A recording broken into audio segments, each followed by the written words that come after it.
नमस्ते दोस्तों। आज हम एक ऐसी किताब के बारे में बात करने वाले हैं जो हर पुरुष के लिए और उन सभी के लिए जो पुरुषों को समझना चाहते हैं एक आईने की तरह है। ये किताब है ओशो की द बुक ऑफ मैन। अक्सर समाज हमें बताता है कि एक पुरुष को कैसा होना चाहिए, ताकतवर, जिम्मेदार, जो कभी रोता नहीं। लेकिन क्या यही असली पुरुषत्व है? ओशो हमें एक बिल्कुल अलग और गहरी यात्रा पर ले जाते हैं। अगर आप जानना चाहते हैं कि पुरुष होने का असली मतलब क्या है और कैसे हम एक ज़्यादा संतुलित और संपूर्ण जीवन जी सकते हैं, तो मेरे साथ इस वीडियो में बने रहिए। चलिए इस दिलचस्प सफ़र की शुरुआत करते हैं। सबसे पहले बात करते हैं कि ओशो इस किताब के ज़रिए कहना क्या चाहते हैं। उनका मकसद बहुत साफ है, पुरुषों को उनकी बाहरी दुनिया से ज़्यादा उनकी अंदर की दुनिया को समझने के लिए प्रेरित करना। समाज ने पुरुष के लिए कुछ नियम बना दिए हैं। कमाना है, परिवार चलाना है, हमेशा मजबूत दिखना है। लेकिन ओशो कहते हैं कि असली पुरुषत्व इन नियमों को मानने में नहीं, बल्कि अपने अंदर झांकने में है। ये एक आंतरिक अनुभव है। हमें अपने विचारों, अपनी भावनाओं और अपनी असली पहचान को समझना होगा। इसका मतलब ये हुआ कि एक सच्चा पुरुष सिर्फ बाहर से कठोर और मजबूत नहीं होता, बल्कि अंदर से उतना ही संवेदनशील और समझदार भी होता है। ये खुद को खोजने की एक यात्रा है। तो फिर पुरुषत्व की असली परिभाषा क्या है? ओशो के अनुसार असली पुरुष वो है जो अपने अंदर की आवाज़ सुनता है, न कि वो जो समाज के शोर में खो जाता है। पुरुष होने का मतलब सिर्फ बड़े फैसले लेना या सारी जिम्मेदारियां अपने कंधे पर उठाना नहीं है। इसका एक बहुत ज़रूरी हिस्सा अपनी भावनाओं को महसूस करना और उन्हें स्वीकार करना भी है। अक्सर पुरुषों को सिखाया जाता है कि अपनी भावनाओं को, खासकर दुख या डर को, छुपाओ। लेकिन ओशो कहते हैं कि ये गलत है, बल्कि हमें अपने अंदर के स्त्रीत्व को भी अपनाना चाहिए। यहाँ स्त्रीत्व का मतलब है संवेदनशीलता, करुणा और प्रेम।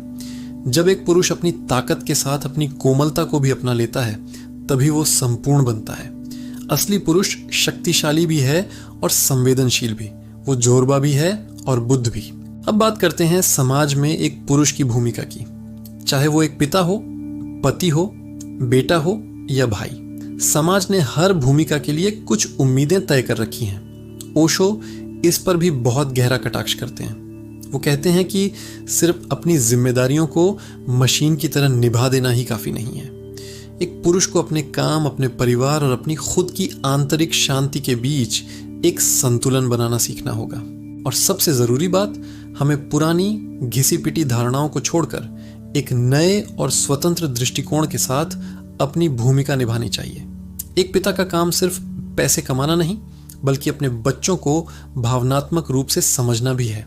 एक पति का काम सिर्फ सुरक्षा देना नहीं, बल्कि अपनी पत्नी का एक सच्चा दोस्त बनना भी है। प्रेम और रिश्तों पर ओशो के विचार हमेशा से ही क्रांतिकारी रहे हैं। इस किताब में वो कहते हैं कि सच्चा प्रेम सिर्फ एक शारीरिक आकर्षण या एक सामाजिक समझौता नहीं है। सच्चा प्रेम तब जन्म लेता है जब दो आत्माएं एक दूसरे को गहराई से समझती हैं और जुड़ती हैं। हमारे रिश्ते सिर्फ जिम्मेदारी के बोझ तले नहीं दबे होने चाहिए, बल्कि उनमें खुलापन, ईमानदारी और एक दूसरे के लिए सम्मान होना चाहिए। और ये तभी मुमकिन है जब हम पहले खुद अपनी भावनाओं को समझेंगे। जब हम अपने अंदर की सच्चाई को स्वीकार करेंगे, तभी हम किसी और से सच्चे दिल से जुड़ सकते हैं और अपने रिश्तों में असली प्रेम और संतुलन ला सकते हैं। तो इस आंतरिक यात्रा का रास्ता क्या है? ओशो के लिए इसका एक ही जवाब है, ध्यान या मेडिटेशन। और यहाँ आध्यात्मिकता का मतलब किसी धर्म या पूजा पाठ से नहीं है। आध्यात्मिकता का मतलब है अपने अस्तित्व को, अपने होने को गहराई से समझना। ये खुद से जुड़ने का एक तरीका है। जब हम भाग दौड़ भरी जिंदगी से कुछ पल निकालकर शांत बैठते हैं और सिर्फ अपनी सांसों पर ध्यान देते हैं, तो हम अपने मन के शोर से ऊपर उठ जाते हैं। ध्यान करने से हम अपने अंदर की शांति और संतुलन को खोज सकते हैं, जो हमें जीवन के हर पहलू में बेहतर निर्णय लेने और एक ज़्यादा खुशहाल जिंदगी जीने में मदद करता है। इन्हीं सब विचारों को मिलाकर ओशो एक नए पुरुष की अवधारणा पेश करते हैं। एक ऐसा पुरुष जो न तो पूरी तरह से सांसारिक है और न ही दुनिया से भागा हुआ कोई सन्यासी। उन्होंने इसे एक खूबसूरत नाम दिया है, जोरबा द बुद्धा। जोरबा जो जीवन के हर भौतिक सुख को हर रंग को पूरी तरह से जीता है, और बुद्धा जिसके अंदर गहरी शांति और समझ है।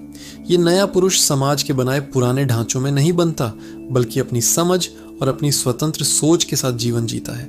उसकी पहचान है स्वतंत्रता, उसकी शक्ति है संवेदनशीलता, और उसका धर्म है सच्चा प्रेम। वो दुनिया में रहता है, लेकिन दुनिया उस पर हावी नहीं होती। तो दोस्तों, ये थी ओशो की किताब द बुक ऑफ मैन की एक झलक।